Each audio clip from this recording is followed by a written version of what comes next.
अब तक हमने देखा कि रात के अंधेरे में चुपके से सचिन देविका से माफी मांगने जाता है, लेकिन देविका कहती है, सचिन, मेरे लिए सबसे बड़ी चीज मेरा आत्मसम्मान है, इसलिए मैं तुम्हें माफ नहीं कर सकती। अब तुम यहां से जा सकते हो। देविका, एक बार मुझे मेरे बच्चे से तो मिलने दो। मैंने अभी तक उसे देखा भी नहीं है। कौन सा बच्चा सचिन? वही बच्चा जिसे तुमने और तुम्हारे बाप ने अपने घर के अंदर तक नहीं घुसने दिया। आज अचानक बच्चे की याद कैसे आ गई? देखो सचिन, चले जाओ यहां से। मेरे बच्चे के सामने और मेरे सामने फिर कभी मत आना। सचिन जब घर जाता है तो घर के सभी आदमी उसे डांटने लगते हैं। इतनी रात को कहाँ गया था सचिन? देविका से माफी मांगने। तुझे शर्म नहीं आई अपनी बीवी से माफी मांगते हुए? घर की इज्जत का कुछ ख्याल है कि नहीं? लेकिन चाचा जी, आखिर अपनी ही पत्नी से माफी मांगने में कैसी शर्म? लो जी लो, नवाबजादे पूछ रहे हैं कि कैसी शर्म। अरे मुझे अभी तक यह समझ में नहीं आता कि देविका तेरी पत्नी है या तू देविका की पत्नी है। जीजा जी, पति पत्नी एक समान होते हैं और माफी मांगने से कोई छोटा बड़ा नहीं होता। काश मैंने पहले अपनी पत्नी का साथ दिया होता। आज मैं आखिरी बार आपको समझा रहा हूं कि आप सब भी अपनी पत्नियों से माफी मांग लो। देविका ने तो मुझे माफ नहीं किया, शायद माँ, चाची, भाभी और दीदी ही आप सबको माफ कर दे। सचिन सभी को समझाने की बहुत कोशिश करता है, लेकिन कोई भी उसकी बात नहीं सुनता। वहीं दूसरी ओर सुजाता के हाथ का बना खाना सारे गांव में फेमस हो गया था, तो उसने एक बहुत अच्छा सा होटल खोल दिया। देविका, मैं चाहती हूँ मेरे होटल की सबसे पहली ग्राहक तुम ही हो, क्योंकि तुम्हारी वजह से ही आज मैं अपना खुद का होटल खोल पाई हूँ। क्यों नहीं भाभी? लेकिन भाभी, आपको अब अपने होटल में ना सिर्फ इंडियन खाना बनाना है, बल्कि इटालियन, चाइनीज और फ्रेंच खाना भी बनाना होगा। सुजाता सभी औरतों को अपने होटल का खाना खिलाती है। खाना खाने के बाद कम्मो कहती है, अरे बहू, इतना अच्छा खाना तो मैं भी नहीं बना सकती। तू तो वो हो गई, क्या कहते हैं उसे? मास्टर शेफ चाची जी। हाँ, मास्टर शेफ। बहू, अब तेरा होटल चलेगा नहीं बल्कि दौड़ेगा। हाँ बहू, तूने सच में खाना बहुत स्वादिष्ट बनाया है। अब वीना बेटी, तुझे क्या करना है? अपना बुटीक कब खोलेगी? माँ, कल ही कर देती हूँ। दुकान और सिलाई मशीनों का सारा काम हो गया है और वर्कर भी आ जाएंगे। तो ठीक है, फिर अच्छे काम के लिए देर नहीं करनी चाहिए। देविका, मैं चाहती हूँ कि मेरी दुकान का इनॉग्रेशन तुम करो। आखिर तुम्हारी वजह से तो मेरा बुटीक खुल रहा है। अगले दिन वीना भी अपना बुटीक खोल लेती है। उसका बुटीक भी चलने लगता है। माँ, आजकल ना कस्टमर ज़्यादा हो गए हैं। बुटीक में जो वर्कर है वो वर्कर कम पड़ रहे हैं। मुझे और वर्कर की ज़रूरत है। बेटी, गांव में तो तुझे कोई मिलने से रहा। अच्छे वर्कर तो शहर से ही मिलेंगे। हमें भी कुछ लोगों की ज़रूरत है जो हमारे बर्तन शहर ले जाकर बेच सके। देविका बहू, अब तू ही कुछ कर। ठीक है माँ जी, मैं अपने पापा से बात करती हूँ। वो अखबार में इश्तिहार दे देंगे तो कई वर्कर आ जाएंगे। कम्मो और विमला के बनाए बर्तन भी दूर दूर तक बिकने लगे। सभी औरतें देखते ही देखते बहुत फेमस हो गई। अब देविका ने गांव में अपना स्कूल भी खोल लिया। सभी गांव की लड़कियां स्कूल जाने लगी।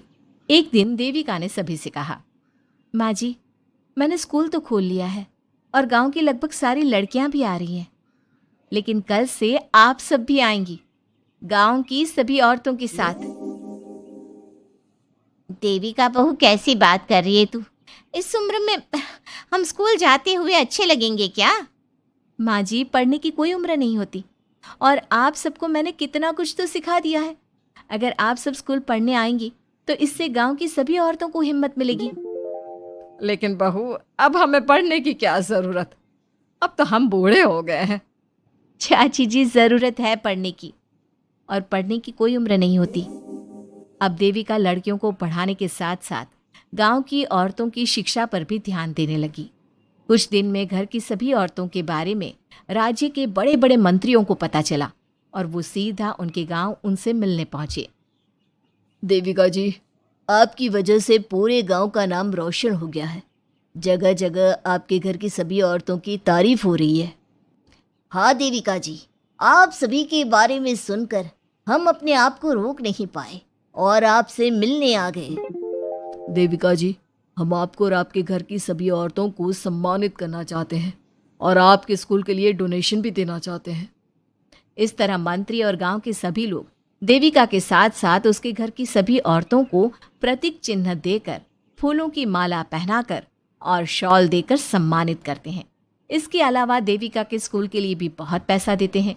जिस पंचायत ने देविका के खिलाफ फैसला सुनाया था, उस पंचायत को अपने फैसले पर आज पछतावा हो रहा था। उधर घर के आदमियों की हालत और भी खराब हो रही है।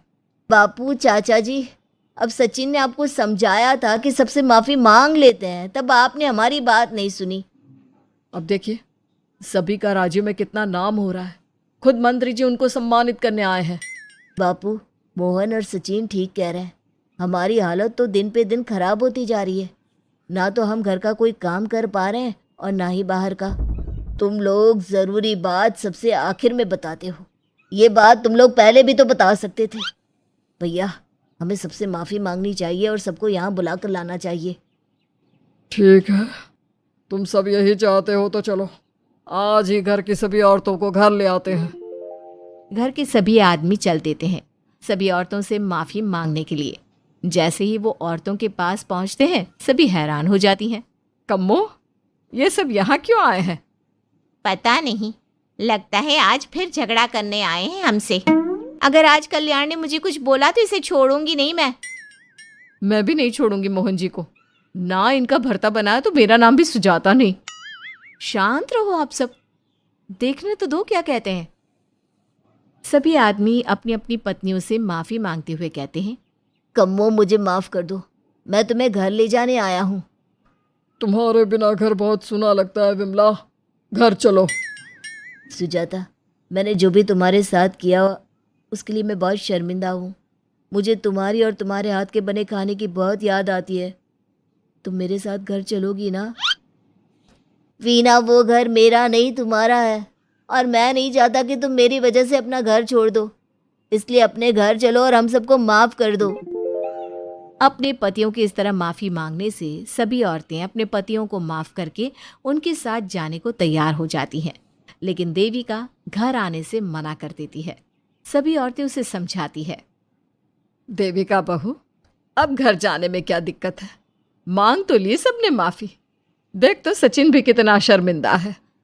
हाँ बहू, हमारी लड़ाई तो यही थी कि ये हमसे माफ़ी मांग कर इज्जत के साथ घर ले जाए।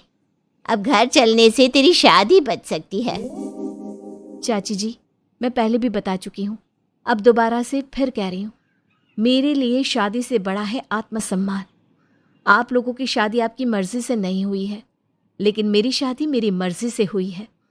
इसलिए शायद आप लोगों को फ़र्क नहीं पड़ता कि आपके पति ने आपके साथ क्या किया, पर मुझे इस बात से बहुत फ़र्क पड़ता है कि मेरे पति ने मुझे अपने बराबर नहीं समझा और इसलिए मैं उसे माफ़ नहीं कर सकती। देविका, मैं अपने बर्ताव के लिए बहुत शर्मिंदा हूँ। तो जिंदगी भर शर्मिंदा रहना।